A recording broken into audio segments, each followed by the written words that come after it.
Hey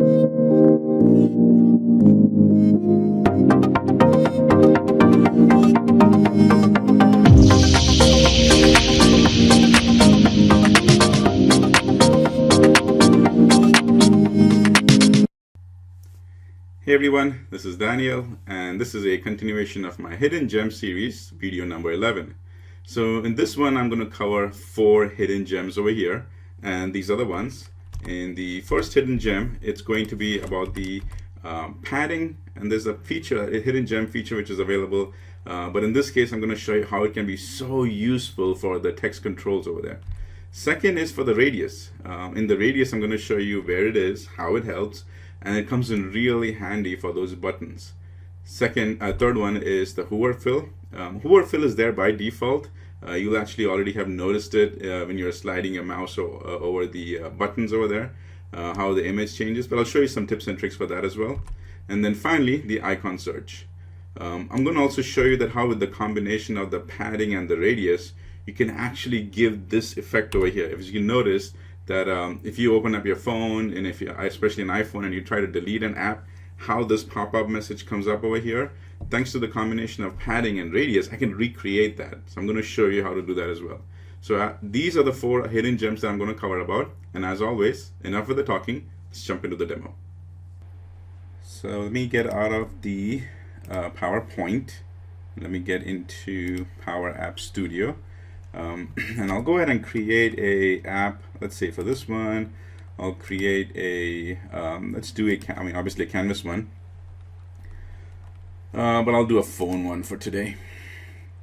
So phone layout, it is loading, and this is going to be Hidden Gem series number 9. So as always, come and first you want to save your app. Hidden Gem series number 11, save, and let's do the first one, and that is the padding. We're going to do the padding. So a good example for padding is I can come over here and let's drop a big label, all right, and say if you want to do a full filling up of the screen over here, by default, the text actually shows up like that. It's in the center and it's in between over there. But there's a couple of things you can do. Obviously you can always come over here, and let me make this a little bigger so you can see it. You can always come over here, you can make it center. But there's a couple of things that you really don't have too much control over from just this navigation bar over here.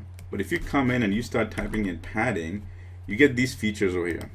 There is the 4 different types of padding. There is the padding on the bottom, on the left, on the right, and on the top.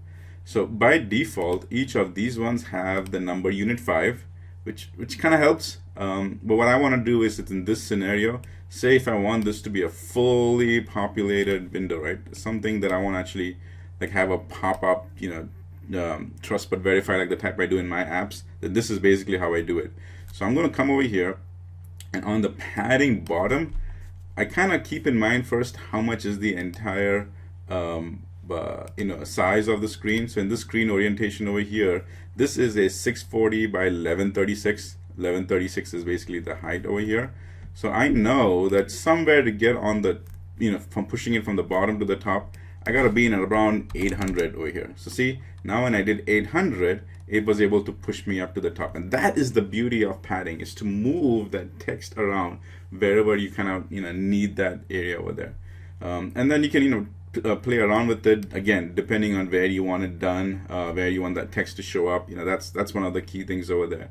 But one of the interesting things that I've found in padding is, let me open up a insert text, and I'll do a text one over here. Now once you've seen this, you'll probably start using it effective immediately. So what happens is, when I go ahead and say open up this text over here, and I go ahead and turn in this clear button, now when you come over here, you see that you have this clear option over here. So let me just do some test typing, right? I come over here, I click on that, and I say this is a test to prove the power of padding. All right, and now by default, you see that 5 is over here. That is the need for that 5. We come over here, and if you look at the padding on the right, this is why there is a 5 over here, so you don't overlap on that X side, on the X. But if you kind of click on it, it does do this. You know, it shows that full padding, but if you click on that, the X kind of hides up over here, hides that letter over there. So sometimes that can be confusing, because if somebody's coming over here and saying that, you know, hits on the X over there, says this is a test to prove the power of pad. Well, that's not right. And then you got to click outside. It's like, oh, it is a full Paddington over here.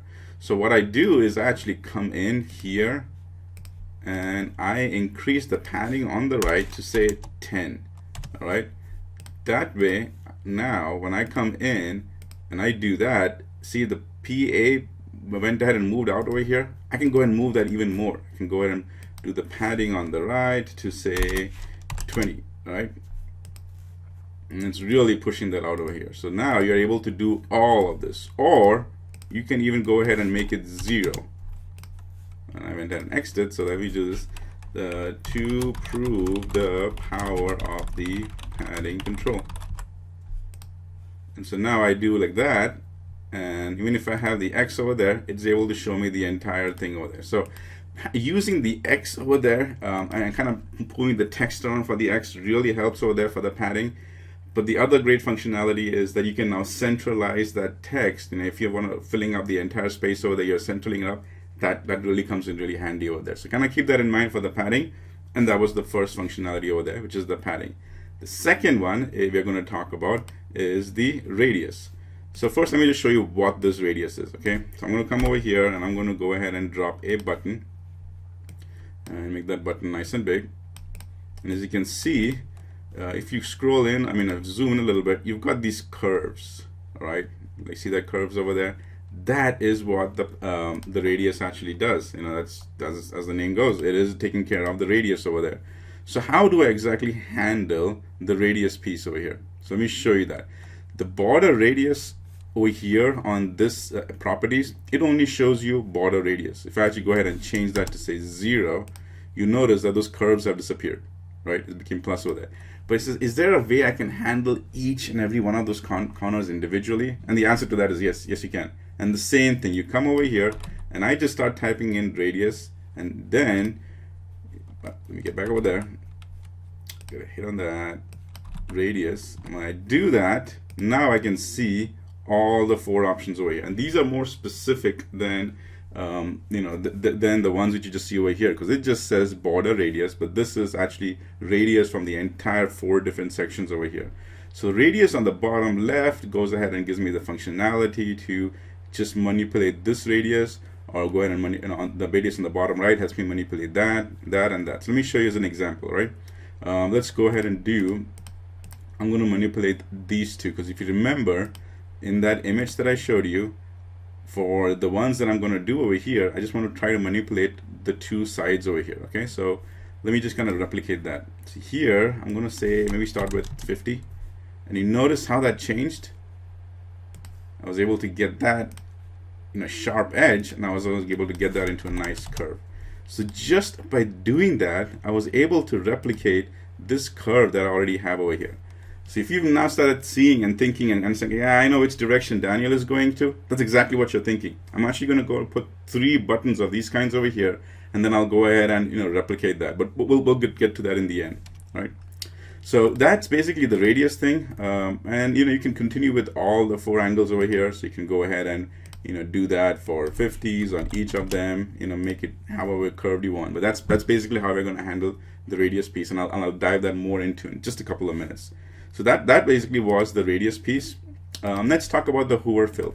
Now the Hoover Fill is a very interesting section over here. All right, so I'm going to come over here, and the Hoover Fill, in fact, let's add that button back over here, is a feature that's always been there. And if you have not even noticed, I'll just prove it to you. You come over here, and you see when I'm moving my mouse on this button, it's giving me that hover effect, which means that every time you hover over that the button over there, that's how I'm able to go ahead and get that effect over here. Now, it works for the buttons, it works for the icons, but sometimes you have an issue with the image. And just to prove my point, I'll come over here, I'll go to the I'll go to, you get, okay, trash is a good icon. I come over here, and when I hover on that, you can see that it does have some effect over here. Okay, that's how the hover works over here.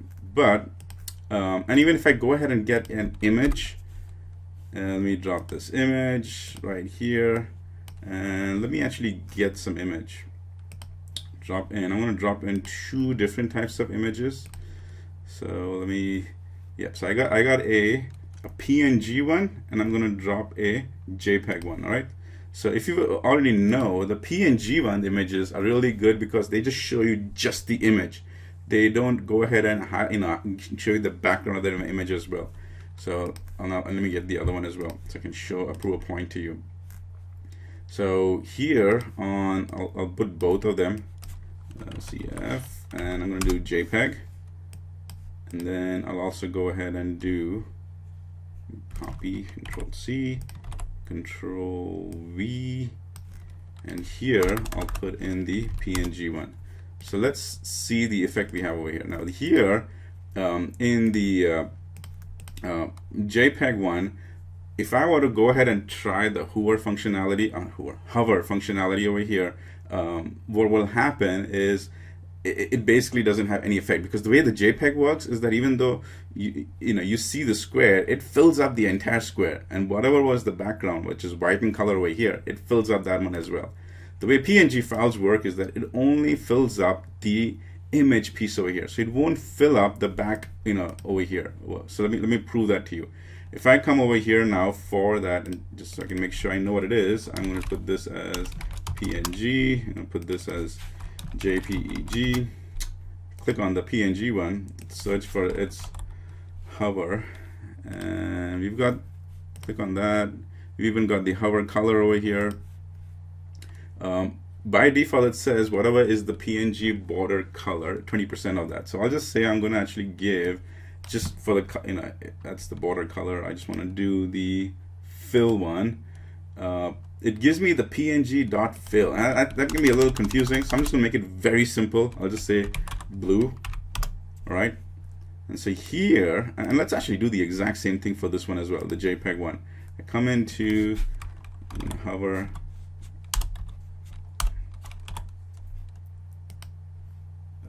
fill, say blue.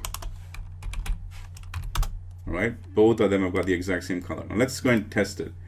So if you notice that on this one, the PNG one, now do you see what I was talking about? Is the way PNG file stores the information is it only stores the outline of the image, which in this case is that the curve, the circles around, the F that you see. That's basically how this works over here. It's only showing that image, but it goes ahead and fills up. It gives the all the other empty spaces the flexibility for that hover to work. JPEG, on the other hand, is a little different. So if you notice JPEG, it populates the entire thing over here. So even though you see these white spaces over here, JPEG's like, nope, I'm going to go ahead and use that as well because this is my space and that's what I'm going to do. That's how JPEG thinks. It's not a wrong thing, it's just how JPEG thinks over here. But I'll show you, because an way you can go ahead and add the hover effect to that as well. Because say you've got your company logos, right? You want to use that as a button. Then in that case, you want to show the users a little bit more of a effect that, hey, if you go over here, this actually, or if you click on it, then it does have that button effect over there. It's, similar to something like this. So the trick for that, well, first of all, you guys understood how the hover works, right? I was able to go and do that, and I showed you the different types of hover effects that were over there. The one which has the border, the one which has the fill. That's basically what it is. It's a very simple thing. But the hidden gem is to use these two effects over here, and then also go ahead and apply the color. And now the workaround that I'm going to show you, specifically for the JPEG, is I'm going to come over here, and I am going to now get the rectangle icon. And I'm going to try to match the exact same height and width. And I will, for now, its color, I'll set that up by default as blank. It's not white, it's the blank over here. So you don't even know that you've put anything over there, right? But in this one, for that rectangle, what you do is you come over here, and on its hover, it's got the rectangle fill. I'm going to do it, say, color let's try to do the exact same thing we did over here. Color fade blue, right?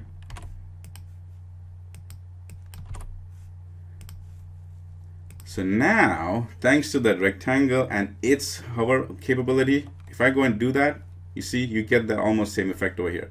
Now you can go ahead and mess around with that percentage deal over here and kind of get a little bit more flexibility. So I can go ahead and change that to, you know, instead of 100%, the fading of the blue, I can first change the color, you know, light blue. I can also go ahead and make that to say 90%. You know, just give it a little bit more of a fading type of effect over here, and you can mess around with things like that. So you know, when it slides on it, you can play with a whole bunch of combinations to see what that effect over there is. But you kind of get the idea now, is that the hover effect works on both you know, on all the file types over there, because it works by the built-in tools, which is, you know, the icons, buttons, text, and everything. But the trick that I wanted to show you, the hidden gem feature I wanted to show you, was that if you use images for that, then in the images, again, there's a little difference. PNG files works like a charm, because that's just the design of the PNG files. But in the JPEG, when you go ahead and use the JPEG, then you got to add this other hidden effect, and that's just using the labels over there, because that's, you know, that then the label is what does the hovering effect over there, not the actual JPEG file over there. All right.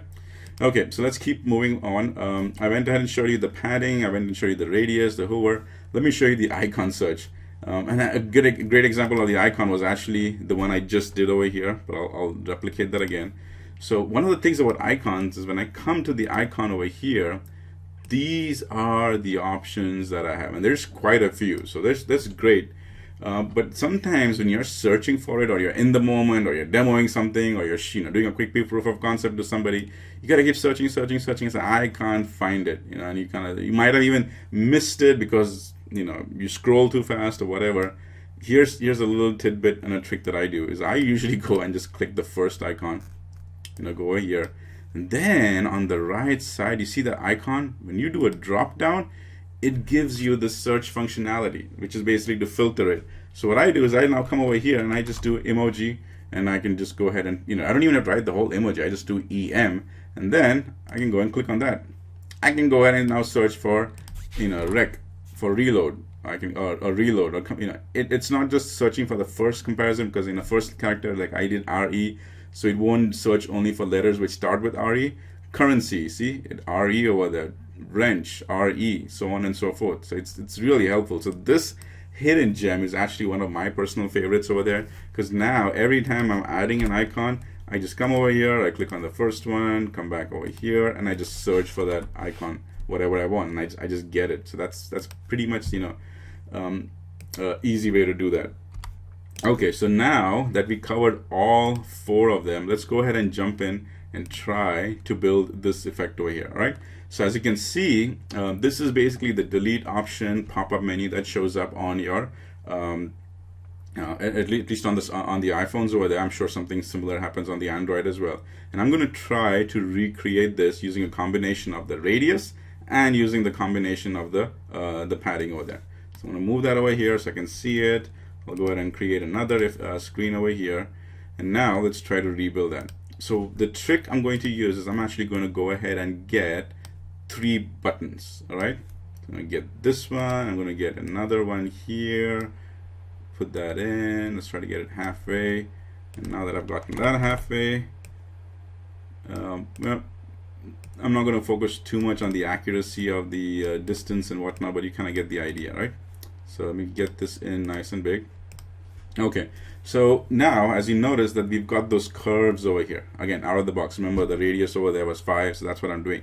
So first thing I want to do is I want to get rid of this one and that one for both of them. So let me show you. First thing is I'm going to come over here, and on the radius one, radius bottom left, I'm going to go ahead and get rid of that. So see, this one now became nice and flat. So same thing for this button. This one's radius top left. Search for that. Radius top left. Go ahead and make that 0. So now it's already beginning to look a lot like what we had over there. In between for this button over there, both the top right and the bottom right, I just want them as 0. So that's easy. I come over here, radius top right, make that 0. And this one's bottom right, also make that 0. And we are done on this side over here. Now let's focus on this button. On this button, I want to do the radius top left and the bottom left. I want to make that 0. So radius bottom left, make that 0. And then the bottom left, and then the top left, make that also 0. So it's coming together now. So all you got left is now these two over here, all right? So the top button over there, it's bottom right. I need to go ahead and make that as 0. And then this one over there, it's top right. I need to make that 0. Top right, 0. And now if you see, it's getting to look very similar to what we have over here in this image. It's slowly getting there. It's not already there, but it's slowly getting there. A couple of things we could do is actually merge the images, but if you notice, we are slowly getting there. I mean, it's pretty close now, right? So now you just got to play with the colors and things like that. But what's the effect? It's almost there. So let's try to replicate it as much as possible. First thing over here is now I'm going to come in and I'm going to change the text.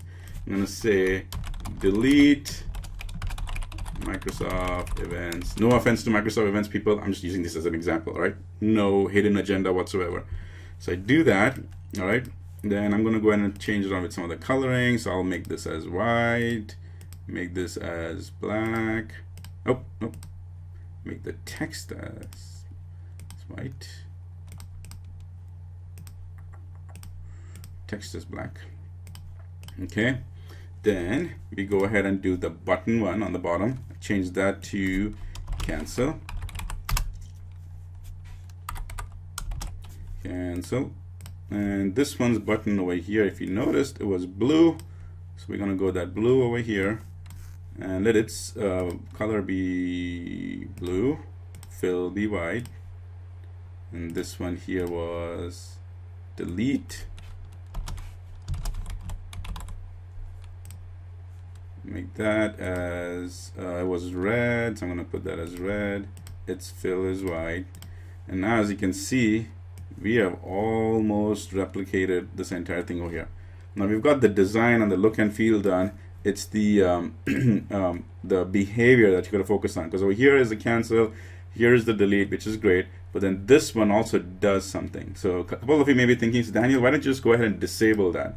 Because right now if you click on it, you've got the functionality to go ahead and do the display edit as display mode as edit. If you go ahead and change that to view, then you don't have to worry about coloring it. But let me show you what happens. If I go ahead and change that to view, I lose that border over there. So that's one of the catches that I gotta, you gotta keep in mind, that if you really want the same effect, you gotta keep that display or the edit as is, and then you just gotta play around with the on hover, which is what I just talked about. The hover effect, hover color, you can go ahead and change that to just well, the hover color, you got to keep that as is, and then the hover fill, you can go ahead and just keep that as white. All right, so now you kind of have that same effect over here, it keeps over there, but at least now the whole blue thing is going away. So the top one is actually the main effect that you got to focus on. And then its hover color, you can just keep that as black as always. And so you've always now got that one effect. See, now when I hover on that, nothing happens on the top, and then nothing happens on the cancel. So if you say, Daniel, what if I just click on it? Maybe something will happen, right? Because it's a button. Well, technically, yeah. But what you do is you come over here to the on select and you just leave that as false. So even if you click on it, nothing happens. Because now when I'm doing that, click on it, yeah, I'm sure it shows that black over there. You can do the change that color as well. But you've got this effect over here, which is very similar, if not the exact same as what we've got over here in this button. We've kind of recreated that over there. So I just want to kind of walk you through these things. So just as a quick recap, these are the ones that we talked about, the 4 hidden gems over there. We talked about padding, and then how the padding really helps with those text controls. You can go ahead and move that so that in case if you put the cancel doesn't override that. Showed you about that padding. Showed about radius, and I showed an example of how in the buttons by default the radius over there was, I think, 10. If you take that off, you get take 10 off on each sides. There's two ways to do that actually. On the right side, on the properties, advanced properties, you can take off that border 10 and it affects the entire, all four corners, or you can deal with each of those corners one at a time. The hover effect, I showed you that. When the hover effect is there on the fill, that's an out of the box over there, specifically for the hover fill. But that scenario where the hovering, I mean, when you want to use an image as your button, then it works great for a PNG file. But if you have a JPEG file, then this is how you take care of that, is you actually add that label and you put that hover effect over there. Icon search was another great example, is that now you don't have to keep finding and searching for that icon. Drop that first icon over there, go on the right, click on the advanced settings, and then just use the search. And the search is so intuitive that you can always find that. And then finally, we ended with showing how I can use a combination of padding and radius and recreate this entire effect over there. So hopefully these 4 hidden gems were helpful to you. And as always, keep power apping.